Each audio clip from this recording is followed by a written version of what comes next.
أعوذ بالله من الشيطان الرجيم بسم الله الرحمن الرحيم في الدنيا والآخرة ويسألونك عن اليتامى قل الإصلاح لهم خير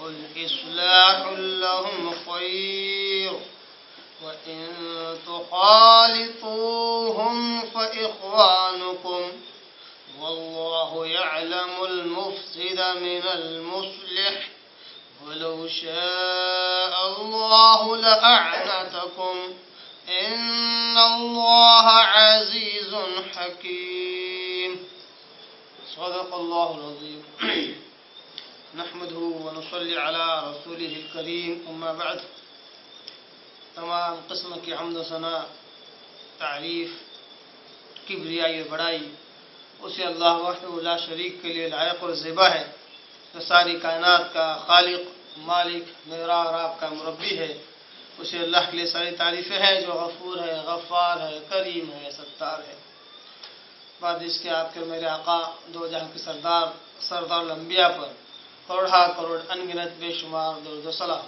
صلی اللہ علی محمد وسلم. قابل احترام بزرگوں، عزیز دوستوں، نوجوان ساتھیوں، قرآن مجید کی ایک آیت کی میں نے تلاوت کی ہے اور یہ آیت ہمارے سلسلہ وار درس کی اگلی کڑی سورہ بقرہ سورہ نمبر 2 پارہ نمبر 2 رکو نمبر 27 کی آیت نمبر 220 ہے. جیسا کہ میں نے اس سے پہلے کے 2 دروس میں یہ بات بیان کی ہے کہ آیت نمبر 220 کی جو ابتدا ہے ان الفاظ کے ساتھ ہوتی ہے فی الدنیا والآخرہ، یعنی دنیاوی امور میں اور اخروی امور میں، دنیاوی اعتبار سے اور اخروی اعتبار سے یہاں پر طے ہے. اور آیت نمبر 219 جہاں 219 مکمل ہوتی ہے وہاں پر بھی لا لکھا ہوا ہے جس کا رموز اوقاف میں معنی یہ ہوتا ہے کہ یہاں پہ آپ رکیے مت، ہو سکتا ہے رکنے سے معنی بدل جائے. تو اللہ تبارک تعالیٰ نے آیت نمبر 219 میں 2 استفتاء کا جواب دیا، 2 سوالوں کا اللہ نے جواب دیا. ایک یہ کہ خمر اور میسر، شراب اور جوئے کے تعلق سے لوگ پوچھتے ہیں تو اللہ نے جواب دیا کہ یہ بہت بڑا گناہ ہے، کبیرہ گناہ ہے. اس میں بظاہر لوگوں کے فائدے کی چیزیں بھی اس میں نظر آتی ہیں، مگر اس کا جو فائدہ ہے وہ اس کے نقصانات کے مقابلے میں اور گناہ کے مقابلے میں تھوڑا ہے. کہ اس کے نقصانات اور اس کا جو گناہ ہے وہ بہت زیادہ ہے اس کے فائدے کے مقابلے میں.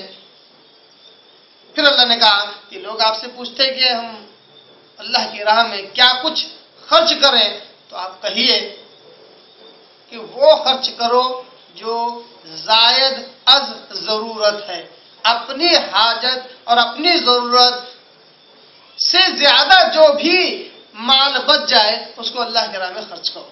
اس کا کیا معنی مفہوم ہے ہم نے کافی تفصیلی طور پر پچھلے درس میں ہم سن چکے ہیں۔ ان دو استفتاء کا جواب دینے کے بعد اللہ تبارک و تعالیٰ نے کہا كَذَلِكَ يُبَيِّنُ اللَّهُ لَكُمُ الْآيَاتِ لَعَلَّكُمْ تَتَفَكَّرُونَ۔ اسی طرح اللہ تبارک و تعالیٰ بیان کرتا ہے کھول کھول کر، اے انسانوں، اے مسلمانوں، تمہارے لیے اپنی آیتوں کو لعلکم تتفکرون، تاکہ تم اس میں غور و فکر کرو، سوچو سمجھو، فی الدنیا والآخرہ، دنیاوی اعتبار سے بھی سوچو اور آخرت کے اعتبار سے بھی سوچو۔ گویا کہ آیت نمبر 220 کی جو ابتدا ہے وہ 219 سے بھی اس کا ربط اور تعلق ہے اور 220 سے بھی۔ اللہ نے کہا کہ اللہ تبارک تعالیٰ اسی طرح مسائل کو کھول کھول کر وضاحت کے ساتھ بیان کرتا ہے۔ اے مسلمانوں، اے انسانوں، تمہارے لیے، تاکہ تم غور و فکر کرو ان مسائل میں، ان سوال کے جوابات میں، اللہ کے احکامات میں، اللہ کی آیتوں میں، دنیاوی اعتبار سے بھی اور آخری اور اخروی اعتبار سے بھی تم اس میں غور و فکر کرو، اس سے نصیحتیں حاصل کرو اور دیکھو کہ اللہ تعالیٰ جو مسائل بیان کر رہا ہے ان کا فائدہ دنیا میں کیا ہوتا ہے اور ان کا فائدہ آخرت میں کیا ہوتا ہے۔ اللہ کے احکامات کو اگر انسان دنیاوی اعتبار سے اور اخروی اعتبار سے اگر فکر نہ کرے، اس میں تدبر اور تفکر نہ کرے، تو اس کو اخروی کامیابی بھی نہیں ملتی ہے۔ جس طرح ایک موٹی سی مثال دے رہا ہوں، اگر ایک مسلمان یہ سوچے کہ اگر 5 وقت کی نماز پڑھنا ہی ہے تو 5 مرتبہ وضو بنانے کی کیا ضرورت ہے؟ ایک بار بھی اگر بنا لیتے تو بھی چل سکتا تھا۔ دنیاوی اعتبار سے اس کا ایک فائدہ یہ ہے کہ کم از کم بھلے ہی کوئی قوم اپنا چہرہ صاف کرے نہ کرے، منہ دھوئے یا نہ دھوئے، 101% 100% مسلمان تو ضرور اپنا چہرہ 5 مرتبہ، کم از کم 5 مرتبہ تو ضرور صاف کریں گے۔ اور اخروی اعتبار سے جب بھی یہ وضو بنائیں گے، آپ صلی اللہ علیہ وسلم نے کہا کہ ان کے گناہ اس طرح جھڑتے ہیں جس طرح کسی پیڑ پر کے سوکھے پتے جھڑ جاتے ہیں۔ دنیاوی فائدہ بھی اخروی بھی۔ اللہ نے کہا اللہ تبارک تعالیٰ تمہارے استفتاء پر جو جواب دے رہا ہے یہ دنیوی اعتبار سے اور اخروی اعتبار سے، دونوں اعتبار سے غور و فکر کرنے کے لیے اللہ تبارک تعالیٰ بیان کرتے ہیں، اس لیے غور و فکر کرو۔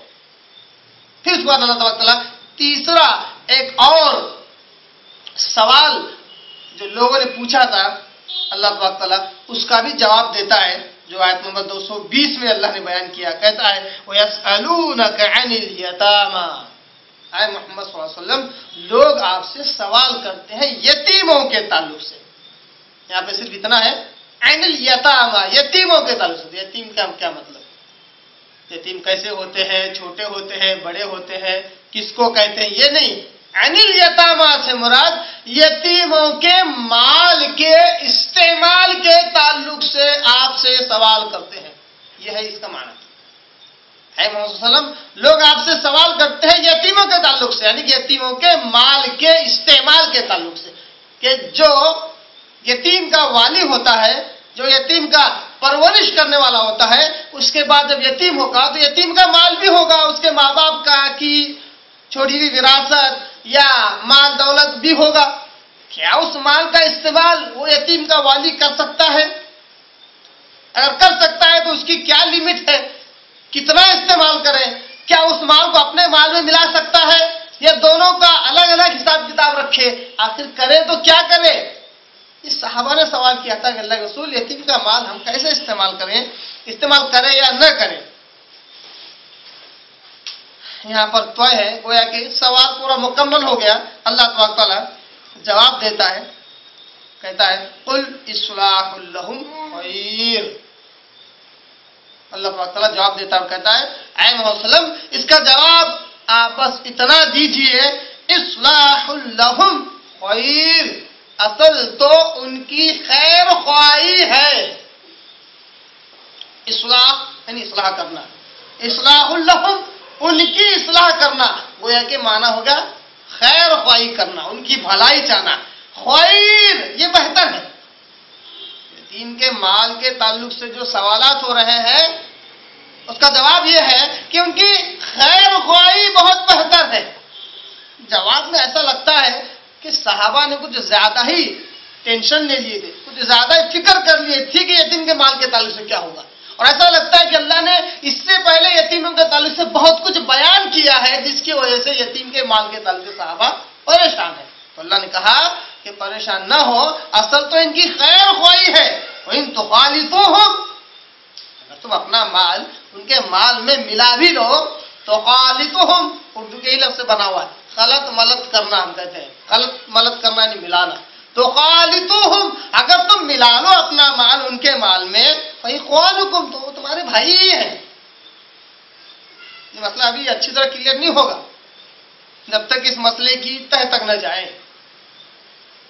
اور تو صحابہ پوچھے اللہ کے رسول، اے اللہ تعالیٰ بتاؤ تو کہ یتیم کا مال استعمال کرے کہ نہ کرے، ملائے کہ نہ ملائے اپنا مال ان کے مالوں میں؟ یہاں تو پرمیشن مل رہی ہے کہ اگر ملا لو تو تمہارے دینی بھائی ہیں، فإخوانکم واللہ یعلم المفسد من المصلح، بے شک اللہ تبارک و تعالی جانتا ہے اس کو جو بد نیت ہے اور اس کو بھی جو نیک نیت ہے۔ من المفسد، فساد برپا کرنے والا، یعنی بد نیت، کہ یتیم کو اپنے پاس تو رکھا، نیت ہی خراب ہے کہ اس کا مال ہڑپ کر جائے۔ من المصلح، اصلاح کرنے والے سے، جس کی نیت اچھی ہے کہ یتیم کو تو اپنے پاس رکھا تاکہ اس کو پالے پوسے بڑا کرے، اللہ سے اجر اور ثواب بھی لے اور اس کو ایک انجام تک پہنچائے اور اس کا مال اس کے حوالے کر دے۔ یہ مصلح، اصلاح والا۔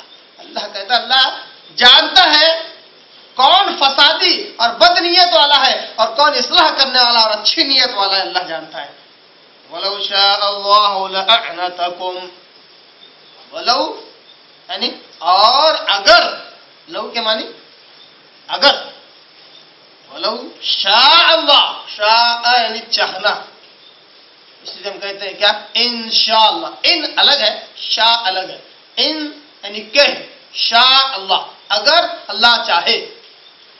اسی طرح ما شاء اللہ، ما یعنی جو کچھ اللہ چاہے، شاء یعنی چاہنا۔ اسی سے ایک اردو کا ایک بڑا اچھا لفظ بنا ہوا ہے مشیت، ہم کہتے ہیں تو اللہ کی مشیت ہے، کیا یہ چاہت۔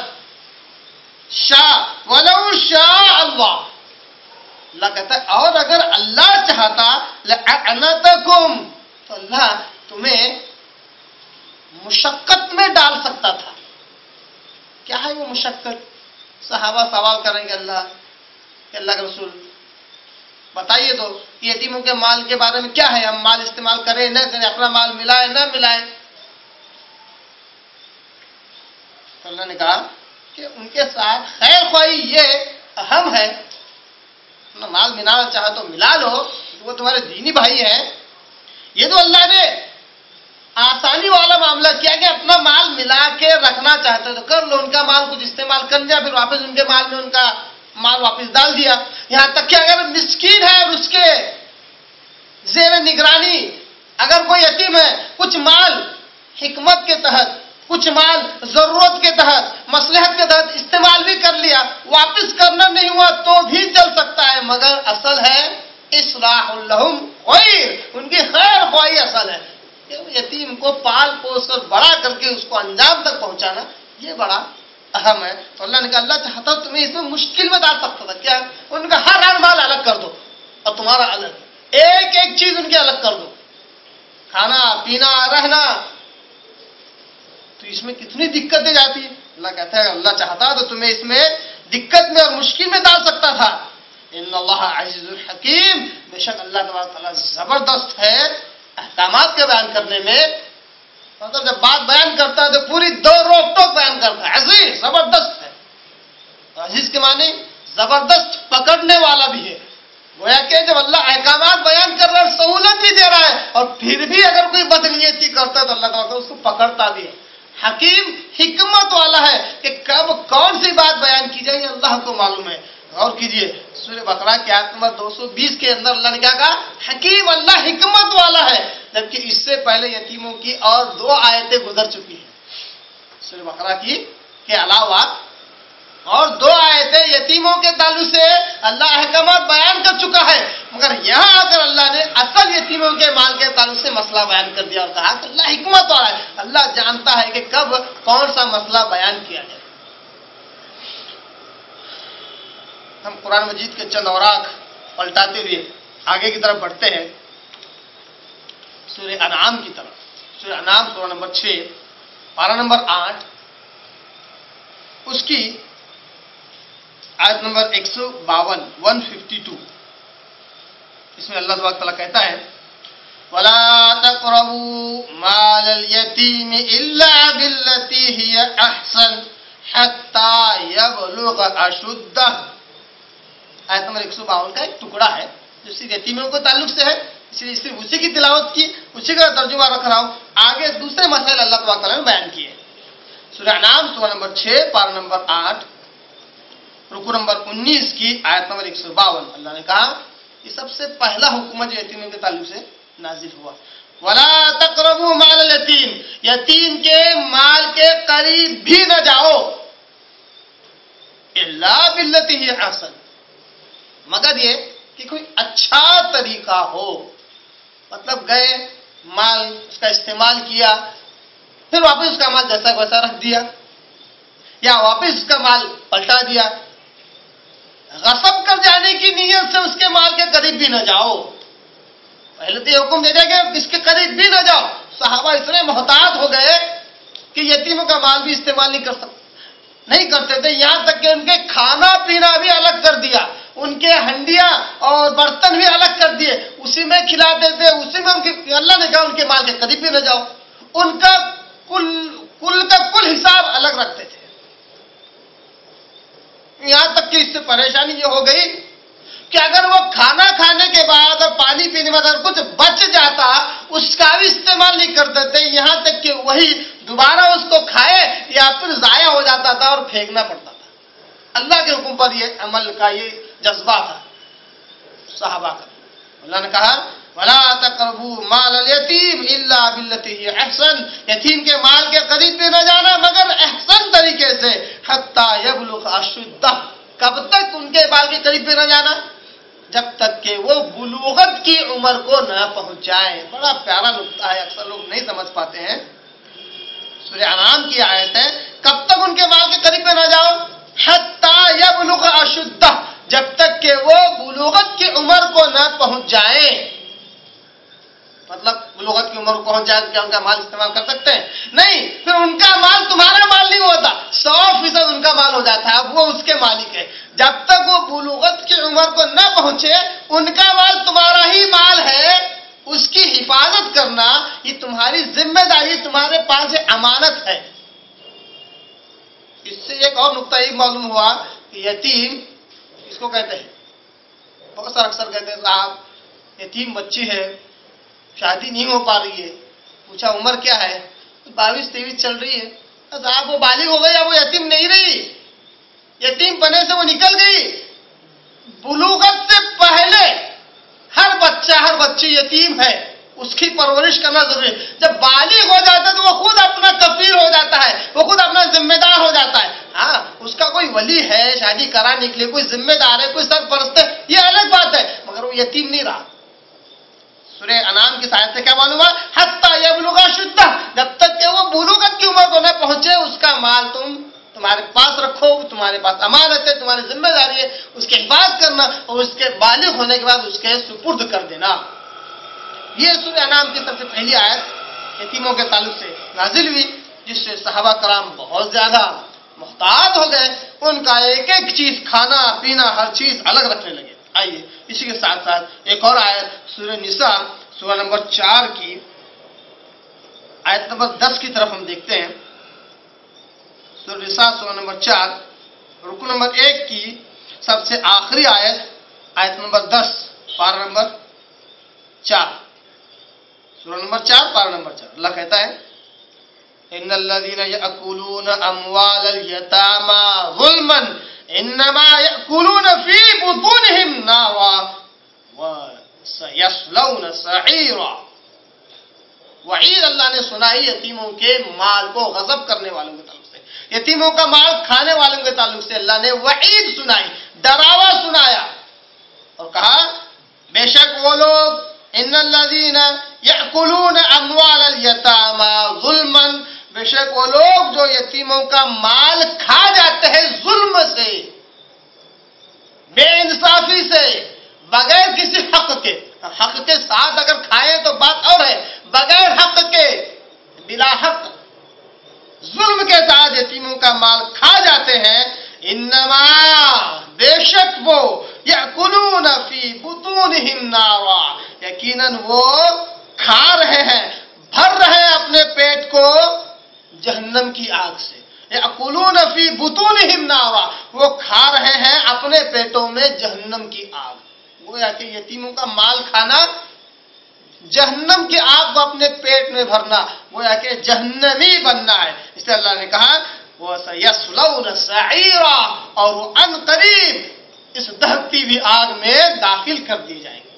صحابہ کے آگے یہ آیت بھی نازل ہو گئی تھی، صحابہ اس وعید سے اتنا ڈر گئے، جیسا کہ میں نے کہا کہ ان کا کھانا پینا الگ کر دیا، اسی میں کھلانے پلانے لگے، یہاں تک کہ اگر کھانے کے بعد بچ جاتا تو اس کا بھی استعمال نہ کرتے، اس کو جیسا کا ویسا رکھتے، تو وہ ہو سکتا ہے دوسری مرتبہ وہ یتیم اس کو کھائے، اگر نہ کھاتا تو ضائع ہو جاتا اور اس کو پھینک دیتے۔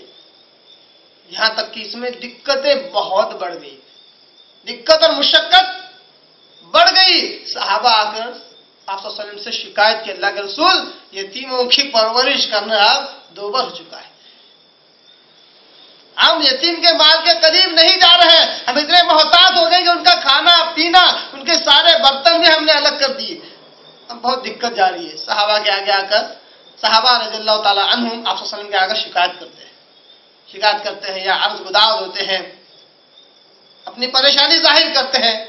اسی پریشانی کو اللہ تبارک تعالیٰ سورہ بقرہ کی اس آیت کو، آیت نمبر 220 کو نازل کرتا ہے اور کہتا ہے کہ لوگ آپ سے یتیموں کے بارے میں پوچھتے ہیں، آپ کہیے اصل ہے ان کی خیر خواہی۔ کیا پیارا جواب ہے، دیکھیے بہت ہی پیارا جواب ہے۔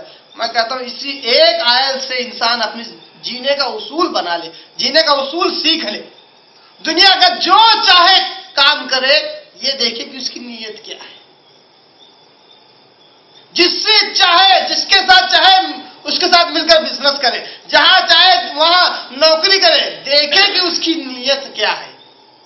نیت پر یہ آیت بڑی اچھی دلالت کرتی ہے۔ اصلاح لہم خیر، ان کی خیر خواہی اصل نیت ہے، خیر خواہی اصل مقصد ہے۔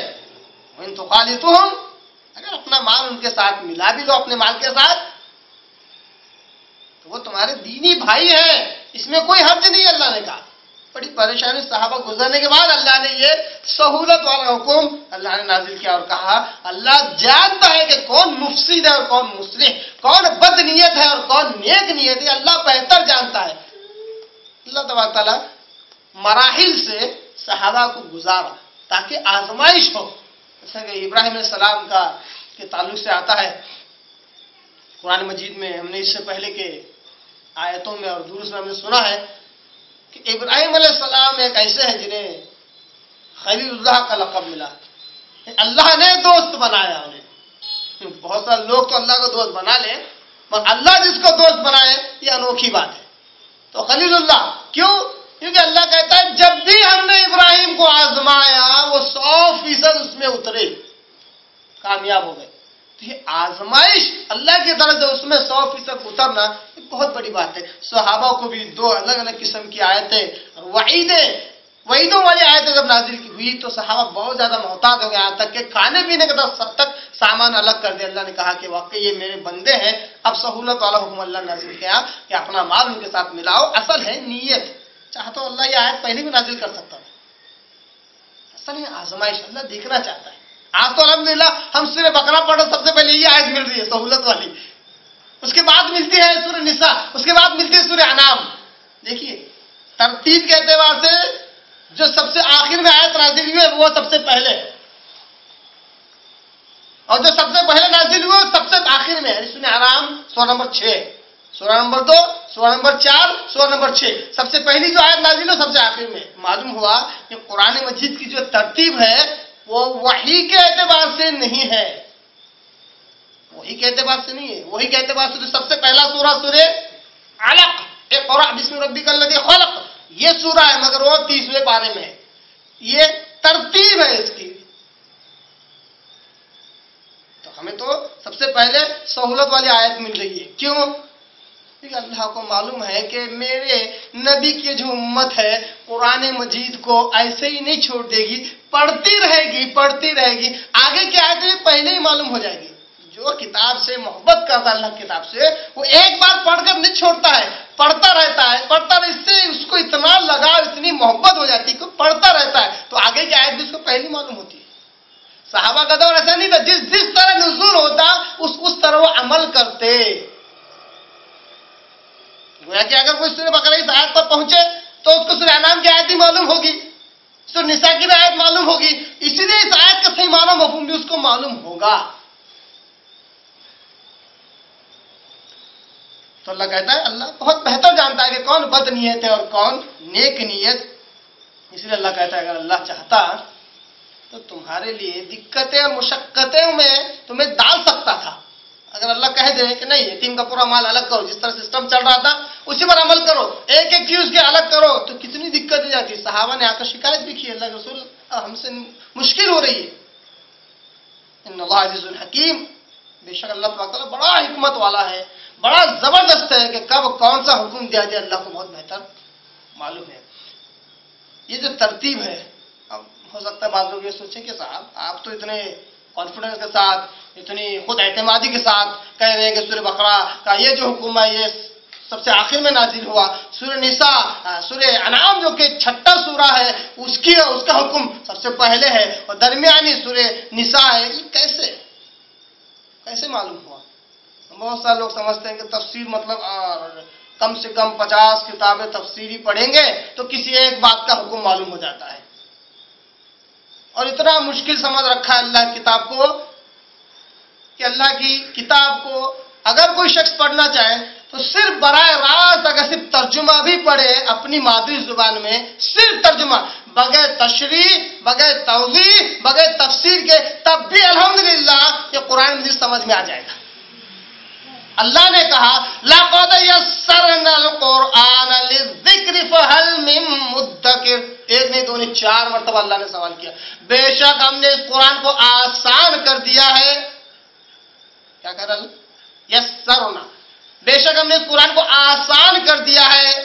فَهَلْ مِن مُدَّكِرٍ، کیا کوئی ہے تم میں سے سمجھنے والا؟ اللہ بلا رہا ہے سوال کر کے، کیا ہے کوئی؟ اگر ہم سمجھیں کہ بڑی مشکل کتاب ہے تو کبھی سمجھ میں نہیں آئے گی. اب آئی یہ ترتیب کیسے معلوم ہے؟ یہ ترتیب معلوم ہے مفسر قرآن کے ذریعے سے، حضرت عبداللہ ابن عباس رضی اللہ تعالیٰ عنہ کے ذریعے سے معلوم ہے کہ یہ ترتیب اس طرح کی ہے. حضرت عبداللہ ابن عباس رضی اللہ تعالیٰ عنہ حدیث بیان کرتے ہیں اور کہتے ہیں کہ سب سے پہلے سورہ انعام کی آیت نازل ہوئی، اس کے بعد سورہ نساء کی، اس کے بعد سورہ بقرہ. اب حضرت عبداللہ ابن عباس رضی اللہ تعالیٰ عنہ نے اس کی تفسیر اس طرح بیان کی، وہ کیسے معلوم ہوا؟ وہ کون سی ہسٹری یا تاریخ یا وہ کون سی تفسیر والی کتاب میں یہ بات لکھی ہوئی ہے؟ احادیث کی کتاب میں یہ بات لکھی ہوئی ہے. ابو داؤد، بہقی، مستدرک حاکم اور نسائی وغیرہ میں حدیث ہے، حسن درجے کی حدیث، صحیح کے بعد کا درجہ حسن، قابل قبول. آئیے حدیث دیکھ لیں پھر اپنی بات ختم کرتا ہوں. عن ابن عباس رضی اللہ تعالی عنہ، عباس رضی اللہ عنہ بیان کرتے ہیں، کہتے ہیں قال لما انزل اللہ عز وجل، جب اللہ تبارک و تعالیٰ نے یہ آیت نازل کی ولا تقربوا مال الیتیم الا بالتی هی احسن، سورہ انعام سورہ نمبر 6 کی آیت نمبر 152 کہ مت جاؤ قریب بھی یتیم کے مال کے مگر اچھے طریقے سے. اور وہ ان الذین یاکلون اموال الیتامی ظلما، اور بے شک وہ لوگ جو کھاتے ہیں یتیم کا مال ظلم سے، ظلمن، سورہ نساء سورہ نمبر 4 کی آیت نمبر 10. پھر آگے کہتے ہیں انطلق من كان عنده يتيم فعزل طعامه من طعامه وشرابه من شرابه. کہتے ہیں کہ جس کے بعد جب یہ دو آیتیں نازل ہوئی سورہ انعام کی اور سورہ نساء کی، تو صحابہ میں جس کے پاس یتیم پل رہے تھے، انطلق من كان عنده یتیم فعزل طعامه من طعامه، ان کا کھانا اپنے کھانے سے الگ کر دیا، وشرابه من شرابه، ان کا پینا اپنے پینے سے الگ کر دیا. فجعل يفضل من طعامه، یہاں تک کہ ایسا ہو گیا کہ ان کے کھانے پینے کے بعد اگر کوئی چیز بچ جاتی، فيحبس له، وہ رہ جاتی ایسے ہی، حتى يأكله، یہاں تک کہ وہ خود یتیم اس کو کھائے، او يفسد، یا پھر وہ ضائع اور برباد ہو جائے. صحابہ اتنے محتاط ہو گئے. حضرت عبداللہ ابن عباس کہتے ہیں فاشتد ذلك علیہم، یہ معاملہ صحابہ پر بڑا گراں گزرا، بڑی مشکل گزری اس معاملے میں. فذكروا ذلك لرسول اللہ صلی اللہ علیہ وسلم، صحابہ نے اس بات کا ذکر اللہ کے رسول صلی اللہ علیہ وسلم کے آگے کیا. فانزل اللہ عز وجل، پھر اللہ نے اس آیت کو نازل کیا سورہ بقرہ کی، ويسألون عن اليتامى قل اصلاح لهم خیر وان تخالطهم فاخوانهم واللہ یعلم المفسد من المصلح. یہ آیت اللہ نے نازل کی. پھر کہتے ہیں فخلطوا طعامهم بطعامه، صحابہ کے آگے جب یہ آیت نازل ہوئی سورہ بقرہ کی تو صحابہ نے اپنا مال جہاں ضرورت محسوس ہوئی وہاں یتیم کے مال کے ساتھ بھی ملا لیا. وشرابهم بشرابه، جو پینے کی جو چیزیں تھی ان کی اور اپنی ملا لی. تو گویا کہ یہاں تک کہ جب جو یتیم گھر میں پلتے تھے ان کے جب برتن تک الگ کر دیے گئے تو ظاہر سی بات ہے دقتیں ہونے والی ہے. جہاں ایک چولہا تھا وہاں 2 چولہے، کبھی 3 چولہے. جیسے یتیم ہو گئے، ایک یتیم کا مال دوسرے یتیم کے مال میں بھی نہیں ملانا ہے. اگر کسی کے پاس 2 الگ الگ یتیم پل رہے ہیں تو ایک کا مال دوسرے کے مال میں بھی نہیں ملا سکتے. تو بڑی دقتیں جا رہی تھی. اب ایک ہی ساتھ سب کا کھانا بھی پکنے لگ گیا، سب کا پینا بھی ایک ساتھ ہو رہا ہے، تو اس میں سہولت صحابہ کو ہوئی. تو یہ حدیث حسن درجے کی ابو داؤد، مستدرک حاکم اور بیہقی وغیرہ میں ہے. عبداللہ ابن عباس رضی اللہ عنہ اس آیت کا شان نزول اور اس کی تفسیر بیان اس طرح کرتے ہیں. اللہ سے دعا کرتا ہوں اللہ تعالیٰ قرآن کو صحیح سمجھنے، اس پر عمل کرنے کی توفیق عطا فرمائے. وآخر دعوانا ان الحمد للہ رب العالمین.